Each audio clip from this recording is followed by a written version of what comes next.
Have you yet taken a trip by yourself? Your solo journey?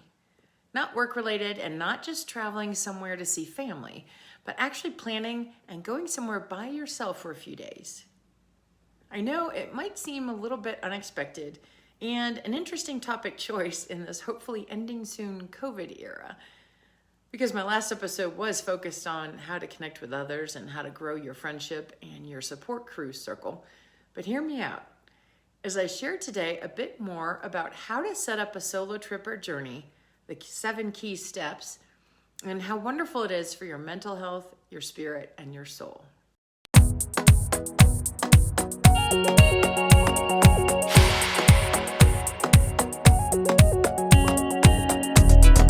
So why do you think others like me recommend unplugging and totally getting away from it all on your own? Well, we'll start with the why you should do it and then get into overcoming personal roadblocks and finally the key 7 steps to get you on your way. My friend Uli chose to head out on a solo trip around the world for her 50th.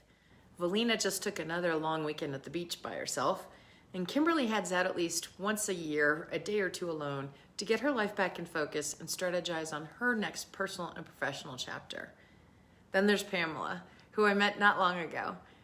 She takes an annual trip and was so fortunate to have parents who instilled the significance of regularly taking your personal and solo trip. She loves to fly fish in Colorado, and I'm so hopeful to learn from her when I get to start planning for my first time out on the fly fishing trip. I've taken many trips on my own, and I was very fortunate to work for travel. Well, and I say that with a grain of salt. Sometimes it was great, sometimes just a pain, but getting back to it, I think I was very fortunate multiple times to stay in great cities after business meetings and then check out the amazing Field Museum and the Art Institute in Chicago. I toured the Museum of Fine Arts and the campus of Harvard in Boston. I took public transit and saw the sights of the Pike's Fish Market and all the surrounding areas of Seattle. So much fun, literally, to meander and wander completely on my own, stopping when and where I like, and forever long I would like. There are many others who can share their stories, but regardless of the different experiences and personal revelations we each have, we have similarities you can learn from. Whether you've been too hesitant to take your own solo trip, or whether it's just been a while and you're really needing a good reminder to start planning your next. It's a time to step away from your work responsibilities, your parenting, your partner, your volunteer work, or other social commitments and focus for just a brief moment on doing what you want. Now, this shouldn't be a novel concept, but unfortunately it is, and not enough people are taking advantage of the opportunity to really experience it themselves. You may find you prefer only to be away for 24 or 48 hours, or maybe it's not your thing at all. But I've not met anyone yet who didn't love it, as most of us finish up the trip feeling refreshed, focused, reinvigorated, relaxed, empowered, and definitely ready to create our best next. So how do you overcome any of these internal roadblocks? Your roadblocks could be the perceived costs, your safety, just the unknown, or any other mindsets. It's really not difficult, but it may be unfamiliar for you or intimidating. It takes a little bit of courage and confidence in yourself and just walking through the planning steps and then doing it. Like Nike says, just do it. I promise you that each time you try it, you're more likely to get a little bit more addicted until it becomes a regular thing. Costs can be minimal. Even a day away by yourself to the lake, beach, mountain, or park only takes the cost of the gas you'll spend driving. You can take a picnic, snacks, and water, so you don't even need to buy anything else. You could decide to spend the night at a hotel or a camp spot. You may tour an artistic museum, a cultural site, or a historical museum. You may hire a guide. You may dine out. You might even rent equipment, all of which increases the overall cost, but minimally. Safety is also something to be aware of and to plan for. And I don't want you to minimize this concern, but we're going to get into it in just a moment in the final section of how to do it. You can venture out and you can be safe and enjoy a great solo trip. Honestly, I think the biggest hurdle to overcome is inside us. It can be daunting. It can be challenging to think about sitting in a hotel room by yourself. I love Alina's story of how she shared her first solo trip, in which she said it was really difficult to unplug, to not look down at your phone or check into social media. Once you make that transition, though, it's totally freeing. People that matter in your world know how to reach you if you're needed. You're very important, of course, but it's okay for you to sneak away for a bit. If you've not done it before, it may also feel a bit uncomfortable to go out and dine in a restaurant by yourself. But there's no judgment, there's no hot spotlight, somehow giving anybody the perception that you're not worthy of company. You are. You just choose to enjoy the experience alone. And everyone respects that, and most people have dined alone at one point in their life. And you can typically choose to eat either at the bar or sit at a table, wherever you feel most relaxed and most able to enjoy a fine meal. You may decide to go on a tour or a guided event with a small group. That's awesome.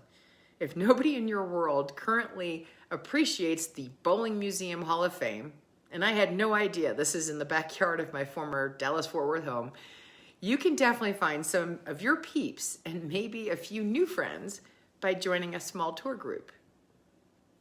All right, now that you're pumped and ready, where do you begin? So here are my 7 key steps. Number 1, what are you interested in? What do you like? Start with that. What? Yes, you actually get to do what you want. So start listing places or experiences you're interested in, start researching, write down what you find, and write down some personal rules or agreements you want to adhere to, like no television watching, stay off social media, and really get away from it so you can focus on you. Number 2, figure out your budget. Do you want to spend a small amount on a 1 or 2 day outing or a longer big time bucket list trip? That also coincides with number 3, location. It can be close to home or far away. Don't underestimate the value of exploring in your own backyard, as there's typically a lot to see that we never have time to visit. Number 4, who will you meet up with? Before you jump in and say, well, then it's not a solo trip, remember, there are only your rules. I've taken plenty of solo trips in which I'm away for a few days and then stop and visit briefly to see a friend or connect with a group of strangers. On some of my solo trips, I've joined up with bicycle groups for a weekend ride, Sonoma, Anaheim, and it took some pre-trip planning, but I ended up meeting really nice new people, learning about some wonderful bike routes, and capturing unique memories in my trip. Number 5, build your itinerary.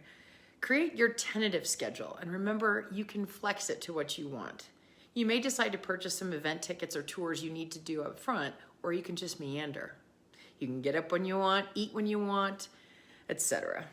I typically have a few key activities planned and then flex around that when I'm there. Number 6, safety is very important. Have your draft itinerary, places you will be, and the best way to contact you in the hands of 2 good friends. I think it's best to give them an email and a printed copy, and it's important to pick which friends you choose with this responsibility, because you want someone who's resourceful and who will do what's needed if you don't check in as planned. This is your lifeline, truly, if something goes wrong. I recommend having a daily check-in, either voice messaging, phone, or email, by a specific time each day with instructions on what they should do if you don't check in. Also be careful if you like to indulge while you're out, like having alcohol or something that could compromise your judgment. It's much safer to purchase a nice bottle of wine to enjoy at your personal campsite or hotel room when you're not driving and when you're safely tucked in. And number 7 is just go and have fun. Document the good times, journal your thoughts, what you experience and your reflections along the way, as it really helps retain the memories and capture how it feels and what you're gaining out of the whole experience. So that's it. I hope you feel more intrigued. I hope you feel more ready to plan your next trip. And if you're still a bit unsure, start with that day away or 7 or 8 hours away and see if you dig it. And then I hope you'll start working on your next one. I'm really excited to share a new free download of the top road trips I think you should take in 2021. And it's a great option to consider if you're looking for ideas on where to get away. Head to www.inspiringyournext.com to get the 22-pager filled with 8 scenic drives and tons of tips, insights, and links to shortcut your planning and make that road trip just that much more fabulous. Now that you've been inspired, now that you've been freed of all the potential hurdles and internal roadblocks, and now that you have your 7 key how-to steps, where will you go? As the wonderful Theodore Geisel, or Dr. Seuss as you may know him, stated, "Congratulations, today is your day. You're off to great places. You're off and away. You have brains in your head. You have feet in your shoes. You can steer yourself in any direction you choose. You're on your own, and you know what you know, and you are the one who will decide where to go." Have fun, everyone.